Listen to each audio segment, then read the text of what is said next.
17 বছর পর আল্লাহ তোকে ডাক শুনছে না? হ্যাঁ তো মোর আল্লাহ কি ভিন্ন? তুই এখন জ্বালাবি মোর ডাক কি এক সময় আল্লাহ শুনবে না? এখন তুই পারে আল্লাহ আল্লাহ তো সবাই এক আল্লাহ, তাই এখন বেটা গেলি তা সেকালে তুই থাকবি কই? কমে থাকবো। সেকাল তুই তো উন্দুরতের মধ্যে আনলে হ্যান যাও তুমি চাইনে বাইরের মুখে সব ভুললে যাবো। তুই বাইর হরিস, পরেরটা পরে বুঝবো না, আগে তুই আয়। ভাই তোরে একটা কথা কই, এতকাল আমি যা খাইছি হ্যাঁ তো এখন তুই খাও। হ্যাঁ খাই। এমন তো না যে তুই খাও নাই তুই সাধু হয়ে যাবি। আগে খাইতাম আমি, এখন খাও তুই, মানে এপুটুপি। এখন আমি তোরে খাওয়ানে যাই, তোর বাগড়া দিতে আসছি না। তোর কাম তুই খাইতে আসি, তুই খাইতে থাক, আমার নিরিবিলি বসবাস করতে দে।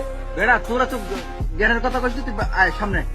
আমি একটা কথা কই, মামলা দিতে পারবি, জ্বালাইতে পারবি, কিন্তু হিসেব করে দিস দিনের পর রাত, রাইতের পর দিন।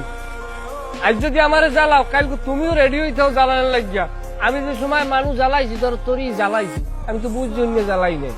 এখন আমি বুঝতে আসি না, আমি একবারই গেছি বেড়াইতে, এবারই দিয়ে আমার 12 ফিট বিদায় খাওয়ান।